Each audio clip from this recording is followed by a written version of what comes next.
Hey everybody, it's Norm from Tested, and today I want to give you a first look at my hands-on impressions with XREAL's new line of their display glasses, or what they call these AR glasses. Not really AR just yet. This is the XREAL 1, and along with the XREAL 1 Pro launching early next year, they're the latest in a whole line of hardware that we covered only 4 months ago in a video where I showed you the XREAL Airs and the Air Ultras and the Beam and the Beam Pro. In that video, I lamented how difficult it is for consumers out there to make choices and to know when to jump into this type of technology, because it seems like there seems to be a new pair of these glasses coming out every 6 months or so. But the XREAL 1s and the 1 Pro does have interesting new technology I think it's worth discussing and worth considering if you're thinking about making a purchase. So let's dive into the technology. As we've discussed in the past, these are display glasses where they don't have a real computer, at least in previous generations, on the inside. You know, a thing like a Steam Deck, your phone, your laptop with DisplayPort out, you plug them into the glasses over a cable, and they kind of act as floating monitors. They have 2 tiny micro OLED displays that, using birdbath optics, make it feel like you have a giant 1080p screen floating in front of you, as large as 240 something inches. You can place it in space. Now, in the past, one of my frustrations with this glass technology was that image was locked in place. With the first generation Airs, when my head moved, it was head locked. And that's not how I interact with content. I like moving my eyes, but also moving my head to look around. And so to get real 3 degree of freedom tracking, you had to use the Beam or the Beam Pro, these puck accessories that would offload that compute, that reprojecting of the image to make an image locked into place. The Beam was okay, it overheated a bit, you couldn't really do too much with it. The Beam Pro actually like a lot. I've been traveling with the Airs and the Beam Pros, putting movies on a micro SD card, using their Nebula OS and native video players to play movies without having to bring a giant Apple Vision Pro carrying case on an international flight. This works just as well for that purpose of having a large screen cinema. But it's still an extra accessory. Well, with the 1s and the 1 Pros, they've put that processing finally into the glasses themselves. They've internally developed a chip called the X1 chip. It's a 12 nanometer process chip using TSMC semiconductors, and it's embedded onto the top of the glasses. This coprocessor, they're calling it, does all the processing of the motion data, of the gyroscopic data, that 3 degree of tracking. It's not 6'd off, you can't move forward or backward, there are no cameras here to look at the outside world, but it works as advertised at a much lower latency, much more responsive than the past hardware solutions, or even software solutions if you're using, Decky on the Steam Deck. They're claiming down to a 3 millisecond response rate if you're running this at 120 hertz. Now, most of the time it's 90 hertz, so it's a little bit higher than that. That's still many times faster than the 20 to 30 milliseconds when you're having to pass that gyroscopic data onto a compute puck and then reprocessing the image and getting that back. Having the chip on the glasses not only is a much better use of the form factor, but the performance is actually much better. I've had this pre-release set of glasses for the past week, using it over my Thanksgiving break, and it is so much easier to use this with something like a Steam Deck than having to pass through the Beam or casting to a device like the Beam Pro. Now, the XREAL 1 Pros also use that X1 chip, but also has significant optical changes as well.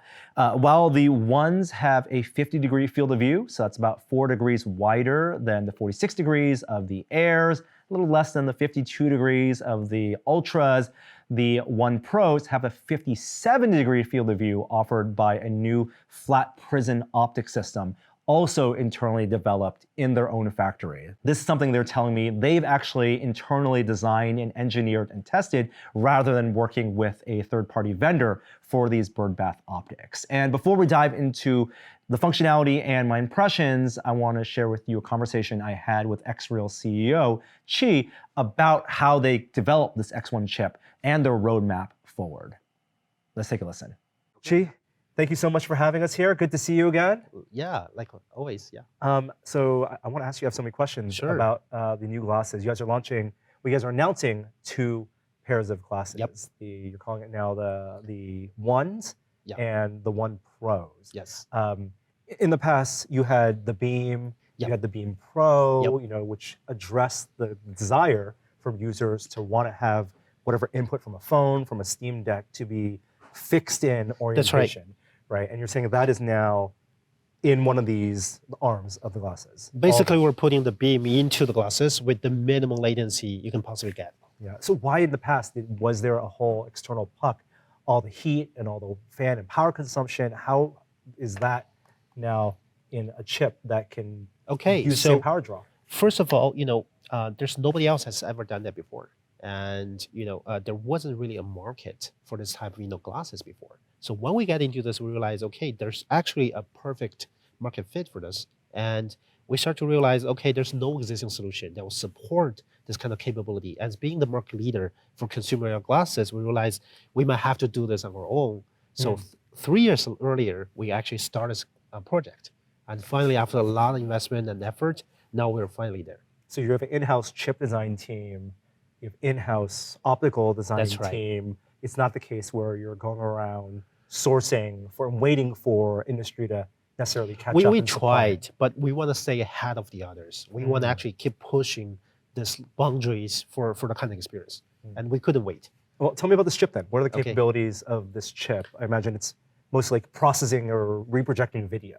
Okay, so what it does essentially is, we're not replacing your chip here, right? We're building a coprocessor that can work with those kind of chips and putting the latency sensitive computation, the perception related computation into the chip. So this actually will end up giving you only 3 millisecond motion to photon latency for all our XREAL 1 glasses. And we're so excited because nobody else has ever done this before. To give you some reference, Vision Pro have about 12 millisecond. And our previous generation connecting through Beam Pro or Beam will take about 20 to 30 milliseconds. So this one is in a different level. So if you're looking for, if you're a gamer like a Steam Deck, or if you're looking for some productivity use cases, you have to upgrade to XREAL 1 series. Yeah, and you're also one of the few devices that still allow a direct display port input. That's right. And you're not talking about casting, not talking about running native applications on the glasses. You believe that this is more of a companion device for people with phones with DisplayPort out. That's right. Devices with DisplayPort out. So we have 2 different separate, we call it product vision. Okay, one is what we call spatial display. So we don't need any kind of dependency to the hosting devices. We want this to be easy plug into anything and simply work. Yeah. And the second level is what we call spatial computing, but it does require more players to coming around together for platforms, for content, for a lot of native AR applications. I think that's definitely the future, but we're just not there yet. And that's the type of device that would require more input, cameras, more absolutely, more hardware, more processing, and they can share research in terms of like your optics engines. You can share things like the X1 chip. Absolutely. Yeah. You still have this. I mean, in the glasses form factor, right? Yep. Like, and you're calling them AR glasses, and one of the things that I had issue with is I don't see people walking around wearing this necessarily. Like it's great for me on the couch, great for me on an airplane. Is the vision really to have people walk around wearing these glasses? Or that's a good question. I think the glasses you are wearing today, this is all-day wearable glasses. Yeah. But we're building not for all-day wearable, but we're doing something like all-day portable. So it's very similar to sunglasses you're carrying today. You don't really necessarily wear sunglasses all the time, but you carry that with you, and from time to time you put them on, and boom, it simply works. That's kind of philosophy we're getting here, and that's why we can do this tethered solution, because that's the best kind of balance between performance and wearable comfort and everything. So eventually, as time goes by, when you're so used to that, maybe at some point, maybe 3 to 5 years later, you cut a wire. And this will transfer into all-day wearable devices like the Ray-Ban Meta glasses. And like you said, also a good balance between social acceptability as well. So even though you may not be walking around wearing like as all-day wearables, you're not getting second looks on an airplane, in the living room. It's not bulky. You have these parameters that you're going for weight. That's true. Yes. But on the other hand, we're trying to blur the kind of boundaries. Right now, for the new glasses, we have the side view kind of options here. You can actually shrink your screen to a tiny window in front of you, and because the latency is so small, it Yeah. is so stable. I actually think for fitness, for some other activities, you can actually wear this Yeah. while doing even jogging. Yeah. Yeah. And part of that because you're using bird bath style optics, there's always that trade-off, not only for display resolution and field of view, but also how much transmissibility of That's light. right. Yep. Yeah. So how are you addressing But still, that? you can keep pushing that. As you can tell, it's Yeah. getting more and more transparent for the Mm. newer generation as well, Yeah. right? So I won't be surprised at some point it can be as light and as compact as normal as your glasses. Well, and the way to get toward that, right? You Yeah. develop your own new optics system from the Pro. That's right. The One Pro. Tell me about, and this is not launching until early next year, releasing early That's next right. year. Yep. But tell me about the development of this and how this fundamentally differs from The bird bath? the One. Yeah. We're actually the first one to really put bird bath in mass production, right? We actually shrink that compared to the early prototypes and make that really, available and affordable. And I think, that's also the benefit of having our in-house factories. Not only we're designing them, we're designing, manufacturing, we're shipping them. Everything is in-house. So that gave us the capability to keep pushing and working, innovating. And this is something we're so excited about. I think, this one will have better, much compact kind of form factor with wider field of view. Fundamentally, I see like I imagine there's a similar Sony type of display at the That's right. top, right, on both eyes. Yep. I see even looking on the side, there's a some type of combiner. That's right. Right. But what allows it to not be as thick as the ones? From the process perspective, it's Yeah. getting more and more kind of advanced. Mm. So we'll keep challenging that because of the kind of experiences we're getting building bird bath. We know how we can actually take a step further, make more complicated kind of design, and challenging with more advanced kind of processes. What's interesting to me is also as you get more compact, your field of view also expands. Yes. You go from 50 to 57. Yep. Is this just a fundamental shift in bird bath design? It is. Okay. It is. So Yeah. going forward, this will be kind of like the baseline new standard. I think that will be the mainstream going Yeah. forward, and we're trying everything possible to get that more and more affordable. Yes, Okay. and also we're hoping we're not stopping there. 57 is not our goal. We're thinking something like 70 to 80 degree field of view. That's your target. You feel like there's a good roadmap Absolutely. with this new manufacturing process. Absolutely. What are the challenges then? Is it materials? Is it yields? It is a kind of both. Yeah, it's even more than that. It's also the cost. It's also no one else has ever done that before. So you have to actually come up with the right people, the right mindset to kind of polish those stuff, and working with different vendors as well to really get there. Yeah.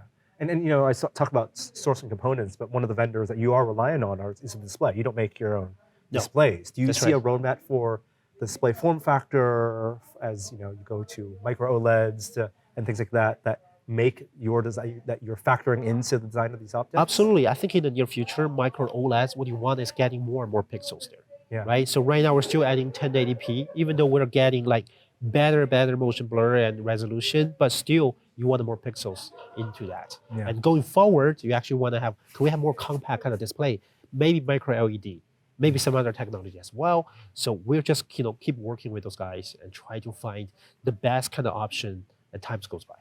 Yeah. As someone who loves technology, I love to see the fast iteration, the fast pace of it, Exactly. right? Because I know for you, it's many years in the works for the chip and for the optics. For consumer side, it can be a little frustrating, right? Because they don't know when's the time to jump in. That's true. Right? Yep. So how do you think about a roadmap that aligns with consumer purchasing, with when devices have more USB? Okay. Like, how do you feel about that? First of all, I really want to emphasize, iterating hardware is really challenging and very expensive, right? So we think, we already done our best, trying to iterating at least, a couple times a year. You can see new products coming out of this every year. But if you ask me, I think in the next couple years, it's going to be very exciting. And not only us, you see Orion, you see, Snapchat, you see a lot of other companies are coming different kind of OSE glasses. This is probably the best time for as a customer to see kind of new innovations coming to this market. Well, thank you so much for sharing with us the new technology, giving us some insight into the development process, and also even teasing the roadmap ahead. It's great. Absolutely, love to be here. Thank you so much. All right, thank you. So as you heard from Chi, there could be many improvements down the road, both on the processing side and on the optics side. The X1 chip, this is 12 nanometers at TSMC, which can go down to 7 or 5 or 3 nanometers, meaning reduced power consumption or more functionality, things that they can explore as they get more of these into the marketplace. The optics with their flat prism optics, while they're 57 degrees, and in my hands-on time, that's a meaningful difference compared to 50 degrees, they're talking about going up to 60 or 70 somehow, and they have a roadmap for developing those optics somehow in the future. But the devices that will be available this holiday season, the ones shipping later this month and the One Pros early next year, is that worth jumping into? And I can't go do a full review now. I don't have the One Pros here, and this is pre-release hardware and software, but the experience that I've used so far does feel way more convenient and actually a much better user experience than having the Beam or the Beam Pro. Having just one cable go to my laptop or the gaming device, having the ultra low latency of that coprocessor being on board actually makes the experience so much better, I felt, than the Beam Pros. Now, it's not like there's no blurring or no smearing. If I move my head around really quickly, the images do feel a little bit smeary, but it did feel much better compared to the original Airs plugged into the Beam. Field of view wise, at 50 degrees, I felt it was very similar to the Airs and the Ultras. When I'm using this in the anchored image mode, where the image stays in place, I'm not actually using the full field of view. I want a little bit of buffer so that when my head bobbles a little bit naturally, I'm not getting the clipping on all 4 sides. So every additional degree of field of view increase feels like it could be meaningful. And at 50 degrees, I feel like that's acceptable, but I'm gonna want more. And that's why the little time I had with the One Pros with that 57-degree field of view did feel like a big change. That one also has a brighter display at 700 nits versus 600 nits on the ones here, although it's slightly heavier at 87 grams versus 84 grams here, both of those being about 10 grams heavier than the 72 grams of the original Airs. Now, wearing these didn't feel like the weight was much of a difference. What's more important is the fit of these glasses to your face. Because of the way the Birdbat's optics work, where your eyes are positioned relative to the displays is really important so you can see the full image. And that's why they've always included these different couple of nose fittings, so they perfectly rest on different shaped noses, and there are adjustments like on the arms that can tilt the angles up and down and bend them outward so that you can get that perfect fit, along with prescription inserts so you can get the most clarity on these glasses. Now, something they're also introducing on the One Pros is different IPD settings, and it's actually completely 2 different models. You choose a narrower IPD or a higher IPD that's best suited for you, and then there will be software options to fine-tune those. On the standard ones and not the One Pros, you can still access software IPD adjustment, but it'll be interesting if you do have special IPD needs, how the new hardware will be able to accommodate for your face shape and size. It's also interesting that they put all the hardware controls now on the arms themselves, and it's actually a lot to handle. There's a shortcut button on the top, there's an adjustment button that by default is brightness, and there's this spatial button, that's the red button that changes between the modes that you want to have this, whether it's an anchor or a follow mode. Double tapping or long pressing the buttons will have different functionality, and honestly, it takes a little bit of time getting used to it. I found it a little bit easier using the Nebula OS, a 3-degree freedom laser pointer that I would use in the Beam Pro to adjust all those settings, like how far I want that virtual display to be, or how large I want that display to be. A little bit clunky doing it with the buttons on the glasses themselves. Right now, with the current software that I have, I can't access Nebula OS if I plug the ones into the Beam Pro, but XREAL is telling me that by the time the glasses are out, you will be able to use Nebula OS and get that video playback on this device, although tracking and that low latency tracking will still be handled on the glasses themselves with the X1 chip. You can also use the buttons to activate something like an ultra widescreen mode. So instead of telling the device this is a 1920 by 1080, 16 by 9 monitor, you can tell it that it's a 32 by 9 ultra widescreen monitor, which is useful if you're plugging this into a laptop. There's also a small picture-in-picture mode where instead of having the image fill your full field of view, it's only filling either the left or the right side, kind of putting the image right on the side. So if you have this in a full transparency mode and you don't have the electrochromic dimming, you can still have your digital feed from your phone, like a social media feed, on the right side while using these basically as sunglasses. And that's really a question of whether these glasses can work in a normal social environment. That was the whole promise of these XREAL form factors. And what I've found is not really. Even with improved clarity in the opacity so that the world isn't as dimmed, even with the smaller form factors, this still feels like a special use case where I'm using this more on the couch or on a flight or on a train, maybe a car ride, but not really when I'm walking down the street using this for a podcast like I would use, my Ray-Ban Metas. At least not yet. There is also a new accessory port on the bottom here. They'll be selling a single monocular camera accessory that will be able to shoot color video and photos, 12 megapixels. But the most interesting use case for that may be the ability to record video or photos combined with whatever display image you have in the glasses. So whenever they turn on augmented reality features, you can actually share composited video with what the glasses sees as well as what you see, which might make for interesting or fun video to share on social media. Again, this is not a full review of the XREAL ones because we're still working on pre-release hardware and software. And I do want to wait until I have more time with the One Pro so I can better compare them because there's a $100 price difference. This is $500. The One Pros are $600. These are launch MSRP prices. And my gut feeling is that the extra field of view, the new optics of the One Pros, might make that extra $100 worth it. So we'll wait till early next year and we have both in hand to do more thorough testing. And if you have questions about the XREAL line of glasses, post them in the comments below. Or if you'd like to see me do maybe a live stream Q&A about this on our second channel, Tested Team, let me know if you'd like to see that as well. It's something we can try. Links in the description as well.